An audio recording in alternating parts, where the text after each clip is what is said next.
Hey, Husker fans, welcome to another episode of the Husker Big Red podcast with Chris Peterson and Danny Gillette. As always, go Big Red. Good morning, Husker fans, and welcome back to the Husker Big Red YouTube channel. I'm Chris Peterson, and joining me as always is Danny Gillette, and we're back for another episode of our podcast this morning. We missed yesterday, so sorry about that if we messed up some of your schedules, but we're back here on this Tuesday. We've got a big week ahead of us with 2 NCAA tournament games for Nebraska. We have Matt Rhule meeting with the media yesterday, so a busy week for Nebraska sports fans. So before we get to it, make sure that you guys like this video, subscribe to the YouTube channel here if you haven't. I mean, you can also find our stuff on Spotify and Apple Podcasts, so you can also subscribe there. But at any rate, how you doing this morning, Danny? Good. It's nice to be busy in March, and it's nice to have things to look forward to in March. And I'm not a morning person, but I am always excited to talk Husker athletics, and there is a lot to talk about as always. It always never seems to be a boring time. Yeah, it has been interesting. And on Monday, Matt Rhule had his pre-spring press conference, which, wasn't that much about spring football, but ended up being a lot about Trev Alberts. And that was kind of his first chance to meet with the media and talk about that.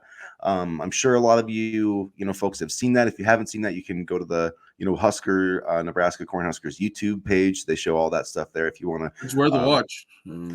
Catch a replay. But, Matt talked about, his son's going to be coming to Nebraska. His wife's going to be starting a business here. So he talked about how he's all in on Nebraska. But he did talk about how they need to, it was an important time. They need to, it seemed like they need to make investments. I mean, he was talking about that. So, I took a few things away from what he said, but what were your takeaways from Matt Rhule yesterday? That his wife is building a business here. Because that, to me, if you're building a business someplace, that means you're going to stick around for a little bit. And also just the way he talked about how God made a farmer video that was put together by the creative department, and how he basically said, I'm a guy from New York, but the ethos that Nebraska represents is kind of what I want in my program. And, say what you want about his, football coaching, but he's a great speaker, and you can tell he's authentic. And I think that's something that Nebraska needs, especially right now, as we saw Trev Alberts do his little dance at his Aggie press conference yesterday. What the heck was that? Did you see that? You probably saw that. A little dance that they always do that. Yeah, that's what you have to do. The head coaches do it every time. Like Mike Elko did it, and that's just what they do. It's stupid. I don't know what the hell it is, but it's annoying, and they look really dumb. You all look really stupid. I hope any Texas A&M people doing it, you look really dumb, and you look like a really weird cult. So that's my thought on it. But anyway, and Trev Alberts looks like the biggest sellout I've ever seen in my life, even though he didn't even really leave for money, but he looks like such a sellout, He left for money that he hopes is coming when he gets a commissioner job for some conference somewhere. But, yeah, exactly. Yep. But, I think Matt Rhule is the stabilizing force, and Fred Hoiberg is kind of, those two are going to kind of lead the Nebraska athletic department through these difficult times. And, I couldn't be more happy with what I heard for the press conference yesterday. And, I'm excited to see how, the positions develop and things like that, because there's a lot of talent everywhere. And, especially as spring begins, it'll be interesting to see who breaks out from the rest of the pack, who's going to be the top dogs, who has a little bit more work to do but shows promise, things like that. In past years, Nebraska hasn't had the depth to make those determinations. It's either you're playing here and that's it, or we're screwed. But now we have some talent in the at several positions, and so some of these position battles will actually be really interesting. Yeah, there's actually legitimate depth, like at wide receiver, offensive line. I think there's some pretty good depth. Defense, there's depth at all the, basically all three positions. I mean, linebacker, there's still some things that, and there's still some guys on the defensive line that need to show some stuff as well. But, and guys need to actually take a step forward too. I mean, we're all sitting here looking at Cameron Leonard and Principal Yuma Malian, that, they're going to be all Big Ten players this year. They still have to put in that work. They still have to take that leap, but they should do that. And I think, I trust obviously the strength and conditioning staff. I mean, I think the guy, not that we've seen a ton from, their workouts, but, they look good, and the guys looked good when they, were doing the slam dunk contest. Like Emmett Johnson looks like he's put on, weight. I mean, Jeremiah Charles definitely looks like he's put on some weight. I mean, he looks like he's ready to play, Division I football. I mean, and I know he's got a long way to go up the depth chart, but I just think they finally have a strength and conditioning program that's helping, develop these guys like it really needs to be doing, at an NFL type level, because like that's one thing, that Michigan really did really, really well. They had probably the best strength coach in the country who's now in the NFL. But I think that's another thing that Nebraska is trying to replicate. And Matt Rhule says it all the time, and he said it again yesterday. This has to be the best development program in the country, and that's what was successful, under Tom Osborne, and that's what he's trying to bring here. And that means doing all those, the strength and conditioning. And I like that he was talking about going to Georgia and visiting Kirby Smart and all that stuff. And, just talking to the people that, have had success and seeing what they do. I think Nebraska's going to have a different formula than Georgia, obviously. But yeah, I think that he's forward thinking. I do think he's here for the long haul. And I mean, like he said, he said basically, we'll be here unless you guys kick us out. Like he has had one season where he won 5 games. So I mean, like everybody's talking about him leaving, but he still has to, like talking about the NFL type thing, like earn that second contract. He's still got to earn, that second part of his contract, because if you have 3 straight losing seasons, you're going to get fired. I mean, that's just the way that the world works. I'm not saying that's going to happen or anything, but, and I don't think that Matt Rhule is going to have another losing season, but I'm just saying, like, he still has to prove that he can take that leap at Nebraska, like his teams did at Temple and at Baylor. I mean, I think that they will this year. All signs are pointing in that direction, but you still have to actually do it, which is why, when he posted that God Made a Farmer video, he captioned it with 8/31/2024, because that is the focus. That's the goal. That's everything that they're doing right now. Everything else is just secondary. Focus on winning those games, and everything else will take care of itself as far as, this football program. And I heard that a new president could be decided by May. And I'll just say that I looked at some of the potential candidates, and I'm not exactly jumping up and down. Not that I really can jump much up and down anyway, but I'm not exactly too happy with what I see. So we'll see how the president search goes, because that's extremely important as well. I think you need a president before an athletic director, but if a good athletic director is on the market and we have to hire him or her before a president, then so be it. Yeah, I mean, I agree with that. We'll see how it goes. I mean, I think it's hard to judge those things. We'll just have to see how it plays out. And at the end of the day, I think that there's just a lot of talented people at Nebraska in the athletic department, and as long as they can get somebody that can keep those people there, I think that's the main thing. But it is going to be interesting to see what happens with the stadium thing. And frankly, I hope that gets put on hold. I mean, it's just I did read something where it's like they're going to reduce the stadium to 60,000 just when this team really gets going again. That doesn't make any sense. Why do it's just so I don't know. Hopefully that whole project gets killed, and I just feel like there's a lot of other investments that could be made to help Nebraska. Like, I just don't think that Lincoln Memorial Stadium is an issue with the program right now, in my opinion. So I mean, I get that was a nice project that Trev could put on his resume, and I think that's why he really wanted to do it and manage it and all that type of stuff. But to be honest, I just don't think that's that needed. So I mean, I would rather see more investments, like on the field, weight rooms, stuff that actually can help the football program or the basketball program. I mean, I think seats can help, but I just don't see that as, like, is that really going to help Nebraska sign more recruits? Like, I just don't see that. Yeah, I have that as you're saying. I think for more of the stadium thing, there are some sections of it that need to be updated and things like that. But like you said, kind of, I don't really see it as a pressing issue. But it'll be interesting to see what projects they do take on, and it'll be a good test to see how much the regents will allow to happen. Because if they are kind of dilly-dallying on all these projects, then we have a bigger issue. We already have an issue with the regents, but it's kind of a little bit clouded by Albert's character and the way he departed. If they screw around on these renovations and certain projects for the next athletic director, then we're in major, major trouble, because nobody's going to want to work for that.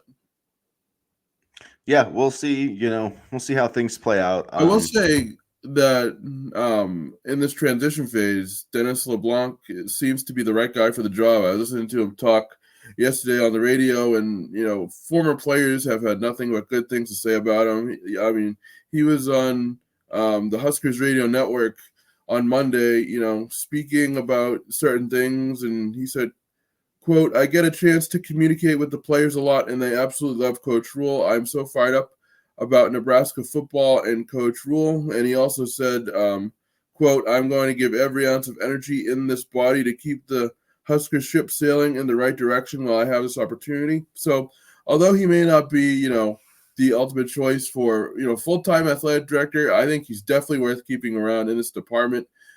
He's been in the department for 40 years. And so he knows what it means to be a Husker, and he seems like a high energy, high character guy. And quite frankly, we need those type of people in the athletic department. So I'm glad we have him kind of in this transition time, and I'd love to see, if he can do anything or just kind of keep the ship stabilized. But I'm happy, he's the guy that's kind of looking over all of this, because it's a mess right now. Yeah, it is a mess, but if you hire the right person, and I really think if they could swing it, I don't know if they could, but I do think that Jamie Pollard of Iowa State would be a great hire. I know that Matt Rhule, would probably support that, but beyond that, he's just a really smart guy, and I've come to know that partially just with Michigan's head coaching search. With their head coach TJ, I have to look up his name, TJ Otzelberger or whatever. So he hired him from UNLV, and the way he worked his contract is really, really smart. So that if the guy leaves, he basically owes Iowa State the of his contract. So he's a $17 million buyout. So Michigan's like not even, gonna sniff in that direction because of that. So I think he would be a really good hire who just understands, the changing landscape of college football. And doesn't have any ties to Nebraska per se, but that's my 2 cents on somebody that I think would do a really good job. But he's been there; he's the fourth longest tenured AD in college sports, so it's not going to be easy. But he might take the chance to go from the Big 12 to the Big 10, and still in the Midwest. So I don't know. Yeah. I would love Ed Stewart. I mean, I've kind of been beating the Ed Stewart drum here for a little bit, but he has experience everywhere. I mean, at Michigan State University, he was an academic counselor. He was an executive staff member for athletics at the University of Missouri, and he was the administrative liaison for the football program there. And he managed the institution's Nike apparel contract and made a significant impact in fundraising for the university. So the Nike contract piece of it kind of stuck out to me when I was reading it initially, because I'm ready to move on from Adidas. And if Stewart can land, an apparel contract and things like that, that would be pretty impressive. And just his overall background as an academic liaison to athletic director to, that type of well-rounded scope of, roles, I think is what an athletic director needs. And I feel like he is, very in tune with what the landscape of collegiate athletics is today. I mean, he was the executive associate commissioner for the Big 12. Obviously, we talked about that a little bit yesterday or last week, and he negotiated $200 million in stadium agreements for, I believe it was the Big 12 championship. So that kind of well-rounded background. I mean, we talk about negotiations, academics, athletics. USC athletics is some of the best in the country, and for me, he checks off all the boxes. Yeah, I would. Yeah, I would be. I'd be down for that too. So it'll be interesting to see how that plays out. Hopefully, there'll be an accelerated timeline. But for now, honestly, I just want to not talk about ads anymore for a while, and I just want to let the interim dudes do their work, and then when they have a hire, they can tell me about it. But I'm done thinking about it. Trev can go to hell as far as I'm concerned. And I will never welcome him back in Nebraska. He's a turncoat. He's Benedict Albert. I love all those nicknames. They're all true. And I think he's a prick, frankly. I think he's a selfish prick, and Nebraska can do better. So that's my Well, final we're going to thought see on him the on AD Friday. conversation. So, I mean, this isn't Yeah, going to we'll end get into until that Friday. right now. Nebraska, but yeah, so we'll get into that, which really does, and Matt Rhule talked about that, how he was upset that the committees did that, and it is kind of bothersome. I feel like they didn't need to do that with both matchups. The Although, men's if you look at the committee, they all had a tie to Nebraska or Texas A&M in some way, so that could be it too. Not even the Alberts factor. I mean, yeah, but they did it on purpose. I mean, I think they Is it always going to try draw to. ratings? Yeah, of course. I mean, All well, right, there you go. I mean, the NCAA tournament doesn't really need ratings, though. I mean, maybe on the women's, but not really. I mean, the women's tournament's getting really. So I don't know. I think that's like the one thing they don't have to drum up ratings for, but they just love to stir controversy when they can. So, Well, quite honestly, the men's matchup is actually, I think it's going to be a good game. I don't think it's just for ratings. Like, I think it's a pretty even game. yeah, and Texas A&M, I mean, they're a very they're like 20-14 or 19-14 or whatever, but they're a dangerous team. And the guy you need to know is Wade Taylor, the point guard, 6 foot, 186 pounds, out of Lancaster, Texas. This guy's absolutely been on fire. He in his last 2 games, he's made 6 3-pointers each, 6 of 14, 6 of 12. So like in his last 5 games, he's made 22 3-pointers. 30, he had 30 points in the semifinal, 32 points in the SEC quarterfinal. He's a high volume shooter. He shoots over 8 3-pointers a game. He makes almost 2.9 per game. So him and Tyrese Radford, like these guys are going to shoot the hell out of the ball. They shoot, a combined. So basically, Texas A&M shoots 63 shots per game. Those guys shoot 30 of them. So those 2 guards are going to shoot the ball most of the time. And I would say, in this tournament, I would say Wade Taylor is going to try to take even more than, he's really going to try to carry this team. So, they do have some other players, that can shoot the ball, especially, and they're just when you look at their team, man, they are going to shoot a lot of inefficient shots. I mean, I haven't watched a ton of them on film, and just looking at their statistics, and they don't shoot the basketball all that well in terms of their overall field goal percentage. They're 399th, or they shoot 39%, which is 348th in college basketball, which is not good. And their 2-point percentage is 320th. Their 3-point percentage is 354th in college basketball. However, the thing that they do better than anybody is crash the boards. They get 17 offensive rebounds per game. And so, if you're allowing a team like when they lost even to Florida, they rebounded 35% of their misses. Rutgers against Nebraska earlier this year rebounded like 40%. That's what Illinois, did to us as well in the road game at Illinois. So, I mean, Nebraska is susceptible to teams that can offensive rebound, and I am worried about that. So Nebraska really, I think they, if you're watching a statistic in this game, which you can't always track this, but the percentage of rebounds that Texas A&M is getting off of their misses, so if they're, if they've missed, 24 shots and they've got 8 offensive rebounds, like that's a problem. They've got to keep that number around 30% or below. And if not, I don't know how they're going to win this game. We talked about Wade Taylor and Solomon Washington. I almost said Solomon Thomas, but you should also watch out for Anderson Garcia. He has only 6 points per game, but 9.4 rebounds per contest and a 44.4% shot from beyond the arc, and so he is kind of that rebounding stabilizer for the program. But he can also score. He's not a one-dimensional player. So there's a lot of ways that Texas A&M can attack you, and although they are inefficient, it's not that like they don't have players that can absolutely score and shoot the basketball. So this is going to be a very interesting matchup. I'm curious to see if Nebraska can continue to rebound at a higher level. They've been better, but this is going to be a test for them. And even in the game against Illinois on Saturday, which we didn't really talk about too much. I mean, we can a little bit if you want to hear, but rebounding was a little bit of an issue, and second chance points, and I don't really see the Aggies as a stellar 3-point shooting team coming into this game. They're only shooting 28.4% as a team, but second chance points I think will be a big theme in this game. And that number I feel like is, they can be a bad team, but they can go off. I mean, Wade Taylor can make 6 by himself, so like I mean, they shoot bad shots, and that's what, sometimes you just have players that do that, and sometimes that's, a shot clock type thing. And when you have heavy guard play, I mean, you can kind of force, those guys to shoot perimeter shots, doing zone defenses and different stuff like that. The other thing, Texas A&M doesn't really have a post presence. You look at their entire lineup, they have one guy who is taller than 6'7" on their entire team, and he's only played like 8 minutes per game. So he'll play a little bit. I think that's really going to be interesting in this matchup is what does Fred Hoiberg do with his lineup? Does he stick with, Tominaga,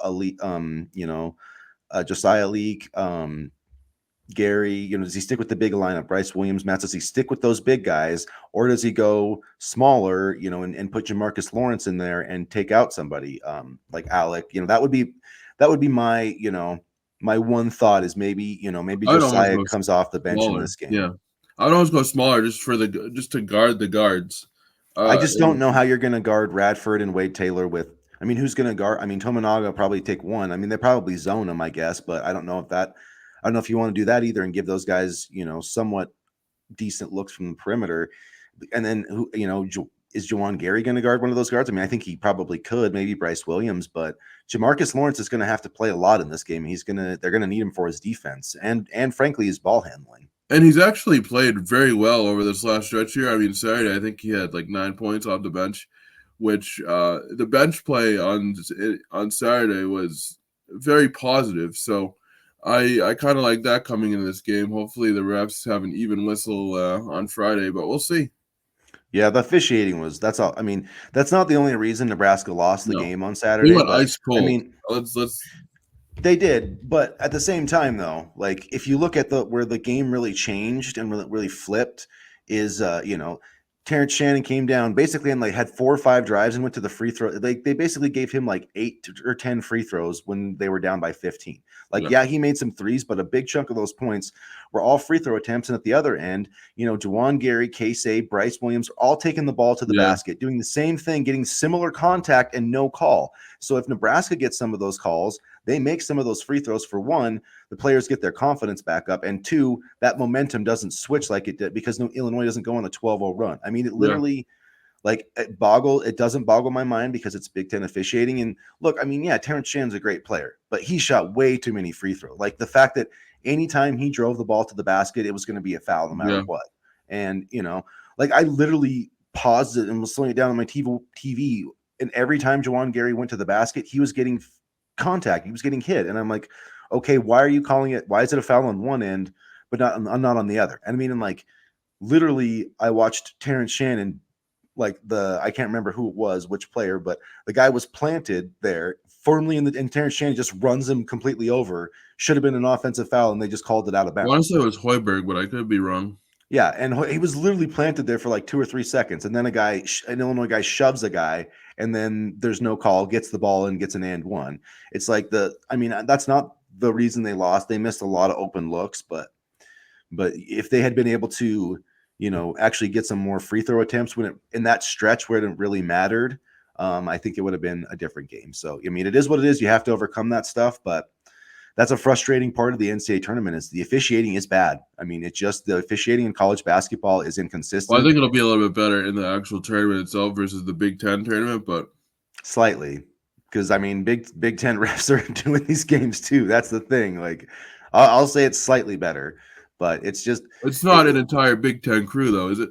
No, I'm not sure how that works. I think they pick out some of the. I honestly don't know. If I was saying, I'd just be lying, but it's just. The thing that bothers me is just the inconsistency. If you're going to let guys play on one end, you have to let them play on the other. You can't call a different game on both ends of the floor. That's just incredibly unfair to one team. And that's what happened for most of the game on Saturday. I mean, Illinois fans can say whatever the hell they want, but that's what happened. I mean, and it's frustrating, but Nebraska still had opportunities and they just didn't make shots. So yeah, they really struggled to kind of get back into that rhythm. It seemed like all of their 3-point shots were used in the first half. And I think, honestly, the fatigue from Friday might have set in a little bit because they also shot the lights out on Friday too. And then it just seemed like they ran out of gas. I mean, Bryce Williams, struggled to make his mid-range jumpers. I mean, Casey, he had 18 points, but he was basically non-existent in the second half for long stretches. And it just goes to show that, if the 3-point shot is not falling for Nebraska, then that's a major part of their offense. And it wasn't falling on Saturday, and I'm not going to say it cost them the game as if they tried to miss the shots, but it was a big part of the reason why they lost as well. Yeah, no, for sure. I mean, that's the game for Nebraska. If Texas A&M is one of the worst 3-point defenses in college basketball, I mean, it's gotten better during the SEC, tournament or conference play, but they give up 34% from beyond the arc, and they give them up, and that's what Nebraska has to make, double-digit threes to win this game. They have to do that, and they have to, keep the rebounding battle, somewhat even. I mean, they can't let Texas A&M get 17 offensive rebounds, which is their average. So that's where it is tough because, if you play, if you do go big, if you're Nebraska, then, Texas A&M still has to defend you too. I mean, so that's the other part of it. Maybe Nebraska could do, some zone stuff. They are long. That's another thing is if you play zone and you've got that length like Syracuse used to, that could help, at least make it so you're not giving up, wide open 3-point shots. So it's going to be interesting to see how, how Fred plays it in the beginning, how they come out and defend Texas A&M and how they make Texas A&M defend them because, you've got Mast, you've got Alik, you've got, Bryce Williams, you've got a lot of guys that can go. I mean, Bryce Williams is 6'9", so give him the damn ball in the post and, see what they can do. And then, see who's going to cover him on the drive too, because he can. Thing about Bryce Williams is, he'll be able to shoot over basically any player on their entire roster that's going to guard him. So, he needs to have a big game, and Casey needs to have a big game. I mean, that's the formula for this team. They need to have Mast get going early because I feel like when he gets going early, everything else kind of falls into place. With the exception of Saturday, he started off on fire on Saturday and, helped Nebraska get out to the early lead, and then, things went south. But when Mast gets into one of his grooves, it makes the rest of the team, open and very difficult to stop. And the thing about Illinois, and I wrote this in my preview, but this is what they do is they make you basically, make individual plays. Like you have to beat us one-on-one. That's just what they do. And, Nebraska just wasn't able to do that. They had opportunities, the Casey hit a few tough shots in the second half. Bryce Williams had some looks, just didn't make them. And then when you do get open looks, you got to hit them because they don't give you very many of them. And so that's why Illinois they can be a really tough matchup. We'll see how things go for them in the Big Ten or in the NCAA tournament. But yeah, as far as Nebraska basketball in this game, it's going to be the same old, keys basically, because the one thing that Texas A&M does well on defense is force turnovers. They force over 11 per game. So, that's been an issue at times for Nebraska. So, if I had 3 keys, it's keep the turnovers under 10, keep the offensive rebounds of Texas A&M under 10, make 10 3-pointers. If Nebraska does those 3 things, they will win the game. I guarantee it.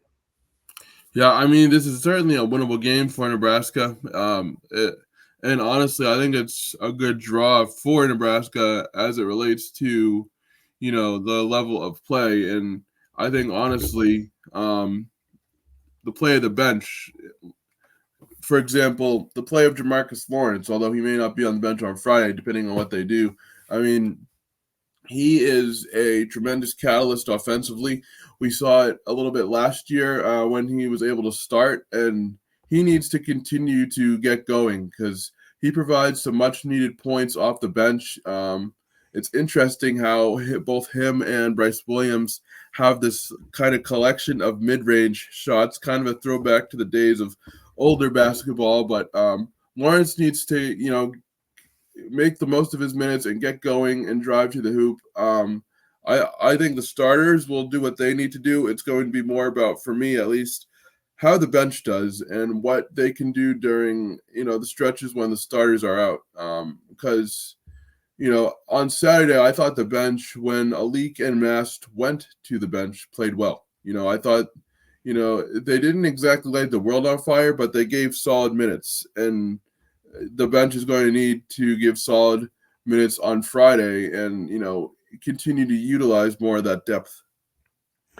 Yeah, I mean, I guess the way I look at it, I'm not, if you want to win these games in the tournament, I think your best players have to show up too. And So I think Casey's got to have one of his days, and if he doesn't, I don't know. I don't know if this team's going to win, but that's I it's mean, yeah, possible. because they've But done it without him.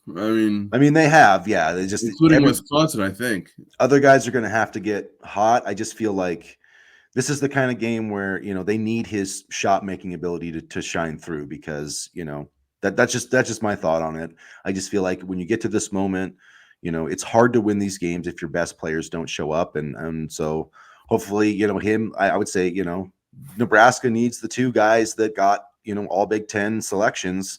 They need those. Mass and Tominaga have got to play their best basketball. That goes for everybody, and you're going to have some off moments, but at the end of the day, those three things hold true. Take care of the ball, shoot it well, and do a good job on the boards, and you'll be playing Houston for a chance to go to the Sweet 16. So, well, I think if there's any silver lining, it's the fact that Saturday, for example, against Illinois, I mean, Illinois defended Tominaga incredibly physical, grabbing his jersey, much like they did in Champaign. It's like everybody does. Everybody does. It's ridiculous. And don't even get me started on that. Don't even get me started on it. But no, I was gonna say you might not see that same level of physicality from Texas A&M, which could lead to him moving, being able to move a little bit more, because Shannon was right up in his face all game, and I don't think that's going to be the case against A&M. So maybe some more open looks, but yeah, he gets clawed and scratched and grabbed, and I think just because they're so tired, like they can't continue to move with him. Because if you watch him during the game, like I'm exhausted watching him. He's moving here, he's moving there, he's moving this way. Like he moves so well without the basketball. They almost have to grab him. That was driving me crazy. Is like, I'm like, so have we just decided that Terrence Shannon can't get fouls called on him? Because I mean, almost every time that Tominaga was trying to go off a screen, he was straight up grabbing him. He's on it twice. Dude, come on, you can't. Yeah, and that's like that grab. Okay, it's like that might not look that big of a deal, but that's the difference between an open shot and a not open shot. Letting somebody get around. That's what Casey does. He comes off screens and hits shots, and Big Ten refs let teams do that all year. It's not just Terrence Shannon, but just the way that. So to let Illinois go down and just mug Tominaga, and then you can't even touch Terrence Shannon without it being a foul call on the other end, like that just it annoys me to no end. And it's like, yeah, you can't. I mean, it's just I hate like blaming the refs, but it's like give both teams a fair shake, and that won't happen. They played a factor on Saturday. I mean, I noticed it. You noticed it with Tominaga. I noticed it with a leak. He would go up for a basket, and he would. Get hit on the arm, and he would get no call. On the other end, he would go straight up, no contact, but it would get called. So, I mean, one time he literally went straight up, and Terrence Shannon went into him, and they called him for that. I'm like, I mean, maybe they called it on the ground person. I don't, but I mean, the thing about Shannon is that he's just a bull in a china shop, and he just goes towards the rim and can get that call because he could fall down after running into the player, but yeah. I mean, yeah, it is what it is, and every fan base, thinks that they got screwed by the refs after. So there is some like part of that, like that's you always have to like correct for some of that. So I mean, I'm sure some of this is sour grapes, like partially that take, but not all of it. There definitely was some officiating that wasn't good. But at any rate, we'll wrap it up there. We'll have more time to talk about the women's matchup too. We didn't really get to that one, but we'll talk about that more on Friday. We're going to do a little pregame, preview about the matchups, with Texas A&M and Nebraska. So make sure that you guys join us for that. Hit like and make sure that you subscribe if you don't to the channel already, so you don't miss any of our future content. And also, we've got a bunch of stuff, at HuskerBigRed.com too. So if you haven't checked out HuskerBigRed.com, make sure you do that. I mean, I'm just, I would say it's one of the best free Nebraska sites out there. I mean, there's a lot of great sites, but in terms of free content that you can actually get without, putting your credit card number, I don't know that there's many that are better than Husker Big Red. And it helps feed my family. So think of my family when you go to Husker Big Red. Danny pulling on the heartstrings there. So, all right, you guys. Well, thanks for hanging out with us. And as always, go Big Red. Go Big Red.